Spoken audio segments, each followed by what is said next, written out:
Olá! Neste vídeo eu vou tratar de outros processos de redução, complementando a discussão sobre este tópico, reduções em síntese orgânica, discutido na disciplina QI 630, Sínteses Orgânicas, para o curso de pós-graduação em Agroquímica da Universidade Federal de Viçosa. Este vídeo está sendo produzido para ser utilizado pelos estudantes matriculados nesta disciplina. Bem, o primeiro processo de redução que eu gostaria de tratar neste vídeo recebe o nome de redução de Wolff-Kishner. A redução de Wolff-Kishner, conforme vocês estão observando aqui neste esquema, ela consiste na redução de aldeídos e cetonas aos correspondentes hidrocarbonetos, utilizando hidrazina. Este processo, então, conforme vocês estão vendo, corresponde a uma reação de desoxigenação. Nós vamos remover oxigênio do material de partida, seja um aldeído, seja uma cetona, e isso leva à formação de um hidrocarboneto. Bem, do ponto de vista mecanístico, a primeira etapa consiste do ataque do nucleófilo hidrazina ao carbono carbonílico da cetona, ou do aldeído, que após transferência de prótons, origina este intermediário tetraédrico. A partir deste intermediário tetraédrico, nós temos perda de água e formação desta imina. A imina, por sua vez, uma vez que o meio está básico, ela pode ser desprotonada e a movimentação de elétrons, conforme mostrada, leva à formação de um novo intermediário. Esse intermediário, novamente, sob a ação do meio básico, perde um hidrogênio com liberação de N2, gás, e formação de carbônio. Esse carbônio ele sofre protonação, já que o meio é aquoso, a reação é feita com hidróxido de sódio ou de potássio. Isso resulta, então, no hidrocarboneto. Um aspecto importante na redução de Wolff-Kishner é que nós temos a liberação de gás nitrogênio. E, obviamente, então, esse processo tem um aumento de entropia, o que favorece a ocorrência deste processo de redução.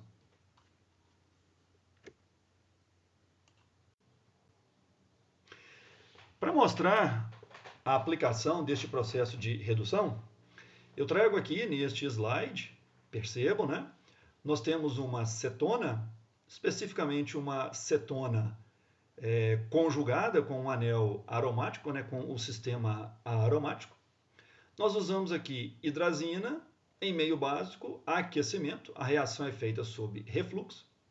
O processo de desoxigenação da cetona aconteceu, sendo o produto obtido, neste caso, com 95% de rendimento. Então, era isso que eu queria discutir, não discutimos em sala de aula, talvez uma reação um pouco menos importante, mas nós conhecemos este processo como redução de Wolff-Kishner. Uma reação similar à redução de Wolff-Kishner é conhecida com o nome de redução de Clemens. Neste caso, aldeídos e cetonas são convertidos aos correspondentes hidrocarbonetos, utilizando o que nós chamamos de amálgama de zinco em meio ácido. Lembre-se que amálgama seria uma liga metálica, e essa liga metálica é constituída de mercúrio, tá bom? Então, neste exemplo aqui mostrado, nós temos esta cetona, que foi tratada com amálgama de zinco na presença de ácido clorídrico, resultando na obtenção deste composto, deste hidrocarboneto, onde R seria este fragmento que está aqui, C17H35, com satisfatórios 88% de rendimento. Então, esta redução de Clemens, ela basicamente faz o que a de Wolff-Kishner faz. A diferença é que na de Wolff-Kishner, você faz isso em condições básicas, e se você tiver que utilizar uma redução parecida com a de Wolff-Kishner, mas o seu substrato é sensível a condições básicas, você pode usar, então, portanto, a redução de Clemens. Então, são dois processos muito parecidos e, de certa maneira, um complementa o outro.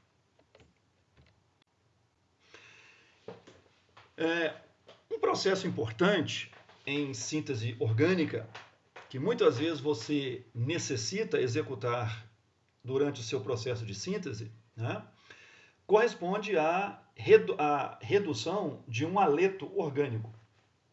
Esse processo de redução, muitas vezes também é conhecido como desalogenação. Muito bem, essa desalogenação, existem várias metodologias descritas na literatura, várias.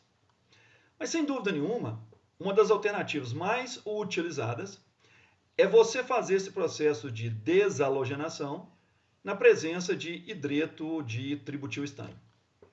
Repare que, neste caso, o hidreto de tributilestânio, né, ele foi irradiado e, neste caso, promoveu a remoção do halogênio. Neste caso, né, o halogênio ele sai nesta forma de um sal de estanho e o hidrogênio, neste caso, substitui o halogênio na molécula.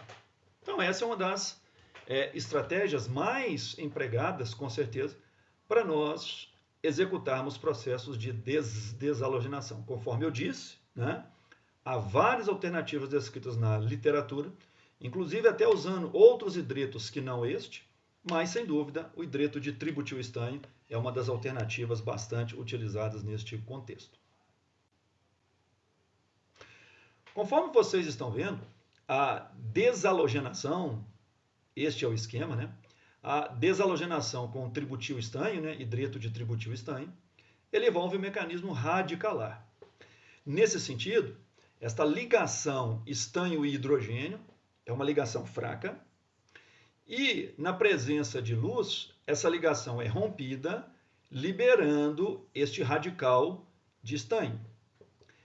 Este radical, por sua vez, irá fazer a abstração do átomo de halogênio, formando, né, o sal de estanho que eu havia mostrado anteriormente.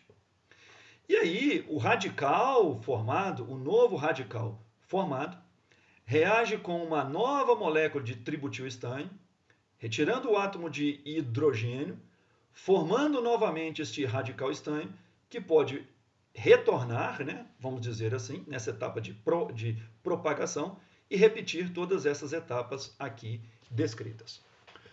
Cumpre ressaltar que este processo aqui mostrado, né, onde nós temos a etapa de iniciação, onde algumas moléculas, né, do hidreto de tributilestânio são convertidas neste radical livre estânio, e depois, estas etapas aqui mostradas, que se repetem, né, várias e várias vezes, então essa é a etapa de propagação. Esse tipo de mecanismo é muito parecido, tá, com aquela reação que a gente aprende na graduação, logo quando está estudando alcanos, né, que é o processo de halogenação de alcanos. Então, se você se recordar, este é um tipo de mecanismo bastante similar à halogenação de alcanos. Muitas vezes, durante esse processo de desalogenação, há a necessidade de uma maior concentração do radical tributilestânio. Isso acontece quando o processo de desalogenação envolve o elemento cloro e, em alguns casos, quando envolve também o elemento bromo. Como é possível obter uma maior concentração desse radical tributilestânio? Isso você pode fazer utilizando um iniciador radicalar, como o AIBN, que é o ácido isobutilo nitrilo, cuja estrutura está mostrada aqui embaixo para vocês. Esse AIBN, quando aquecido em condições relativamente brandas, ele se decompõe com liberação de gás nitrogênio e formação desses dois radicais. Esses dois radicais, por sua vez, reagem com o hidreto de tributil estanho, produzindo o radical tributil estanho. Essa é a maneira, então, pela qual é possível você obter uma maior concentração de radical tributil estanho nessas reduções, quando isso for necessário. Dito isto, para finalizar a discussão aqui sobre esse tipo de transformação, eu trago aqui um exemplo prático, né, da literatura, onde, repare, nós temos este material de partida aqui mostrado, onde nós temos um átomo de halogênio. Este substrato foi tratado com hidreto de tributil estanho, na presença de AIBN em benzeno. Veja que o AIBN, você não necessita de usá-lo em quantidade estequiométrica, você pode usá-lo em quantidade catalítica. E aí veja que o processo de desalogenação foi muito bem sucedido, com ótimos 97% de rendimento. Pode parecer estranho, né, você introduzir um átomo deste e depois retirá-lo numa molécula, mas muitas vezes, né, em síntese orgânica, a introdução de um grupo funcional e a remoção são etapas necessárias no planejamento sintético. E aí, se este for o caso, com relação a estes compostos halogenados, tá? A remoção de um halogênio pode ser facilmente feita pelas condições que nós descrevemos nos slides anteriores. O último processo de redução que eu gostaria de discutir aqui é a chamada redução de Mervine-Pondorf-Verley. Na literatura, esta redução ela é comumente chamada de MPV reduction. E o que seria essa redução de Mervine-Pondorf-Verley? Então, note. Conforme está escrito, ela consiste na redução de aldeídos e cetonas. Então, exemplificado aqui embaixo, ó, o composto carbonílico, seja um aldeído, seja uma cetona. Para os correspondentes álcoois, se for um aldeído, você vai obter um álcool primário. Se for uma cetona, você vai obter um álcool secundário.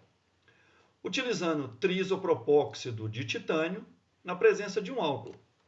É comum você ouvir na literatura o nome, né, álcool de sacrifício neste caso. Então veja bem, no processo aqui mostrado, tá, está descrito que se você utilizar o álcool isopropílico, além do álcool secundário, originário da cetona que você está reduzindo, você vai obter também acetona. Como que isso é possível? Isso é possível da seguinte maneira. Veja o mecanismo. A acetona se coordena a alumínio e, após a coordenação, nós temos a formação de um estado de transição que tem esse jeitão aqui mostrado para vocês. Tá? Então, repare, isso aqui é um grupo isopropóxito, isso aqui é outro, isso aqui é outro. Tá? E isso está escrito na forma de um estado de transição de 6 membros. E para facilitar o entendimento, coloca-se, né, aqui ao lado uma outra visão desse estado de transição. Após a coordenação, o que vai acontecer? Repare, nós teremos uma transferência de hidreto de H- para a acetona, provocando a sua redução. E aí o álcool, neste caso, que é o álcool isopropílico, após a transferência de hidreto, formará a acetona. Então, como produto dessa transformação, nós teremos a acetona mais o álcool reduzido, que está na forma aqui de alcóxido de alumínio. O ORCAP, neste caso, tá, acídico, revela o produto, origina o produto, que se for uma acetona é um álcool secundário, se for um aldeído é um álcool primário.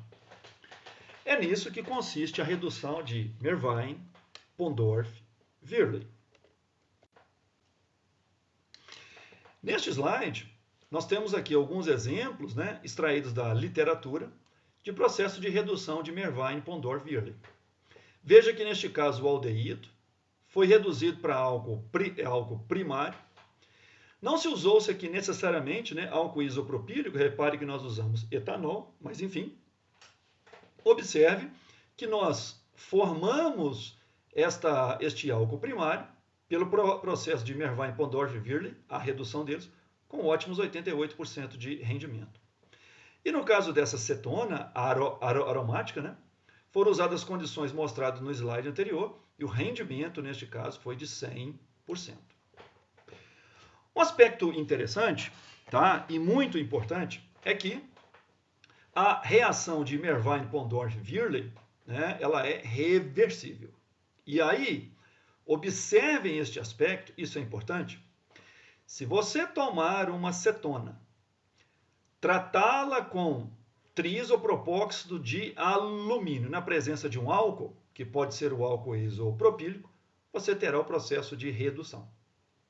Porém, se você pegar um álcool, colocá-lo na presença de uma cetona, por exemplo, acetona, e trisopropóxido de titânio, simplesmente você vai estar fazendo o processo inverso, que é o processo de oxidação. Neste caso, o processo inverso não é chamado de redução de Mervine-Pondorf-Verley, porque nem é uma redução. Mas, na verdade, é um processo de oxidação e recebe o nome de oxidação de Oppenauer. Atenção, novamente, eu insisto nisso, que esses processos, né, eles são reversíveis, conforme está mostrado aqui para vocês. Muito bem. Dito isto, bom, eu gostaria de encerrar essa discussão retornando a essa tabela 4.5, que nós já discutimos esta tabela durante o assunto reduções em síntese orgânica, mas na época eu chamei atenção para o seguinte fato: não vamos nos preocupar com esse primeiro item que está aqui mostrado, ó, que é referente à redução de Mervine-Pondorf-Verley, que eu voltaria neste aspecto quando fosse oportuno. E essa é a oportunidade agora. Repare que quando eu estou empregando a redução de Mervine-Pondorf-Verley para este composto aqui, eu estou obtendo uma proporção de 70 para 30 em termos de rendimento, né, entre esses diásteres isômeros. Mas veja bem que neste caso aqui, esta razão 70 para 30, ela não é explicada aí, né, que é por efeitos estéricos, etc., conforme a gente já havia discutido para esses outros hidretos que estão aqui, ó. No caso da redução de Mervine-Pondorf-Verley, vale lembrar, reforçar esse ponto, que ela é um processo reversível. Então, ela ocorre sob condições de controle termodinâmico. E em condições de controle termodinâmico, o composto mais estável é formado. Dentre esses dois compostos, o isômero cis e o isômero trans, o isômero cis é mais estável. Por quê? Porque possui o grupamento OH aqui na equatorial, enquanto que aqui o grupamento OH está em axial. Então, esse é o motivo pelo qual, né, no caso da redução dessa cetona, empregando condições de Mervine-Pondorf-Verley, você obtém o isômero cis em maior quantidade do que o isômero trans. Finalmente, neste slide aqui também, observe que na primeira linha, né, nós temos aqui a cetona foi reduzida nas condições de Mervine-Pondorf-Verley. E veja que este composto é que foi obtido em maior proporção. Muito bem. Dentre esses dois, realmente, este composto aqui mostrado é mais estável. Por quê?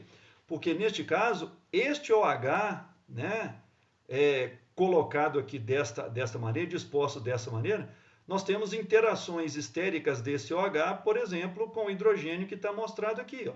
Interações desfavoráveis, seriam interações 1,3. E aí, neste caso, essas interações desfavoráveis não acontecem quando o OH está com este arranjo. Daí, né, lembrando de novo, como as reações de redução de Mervine-Pondorf-Verley ocorrem sobre condições de controle termodinâmico, né, esse é o motivo pelo qual este estereoisômero está sendo obtido em quantidade maior do que esse nas condições de Mervine-Pondorf-Verley.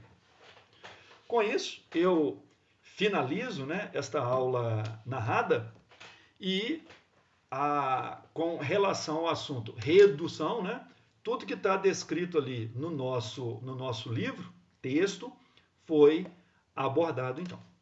Muito obrigado pela atenção.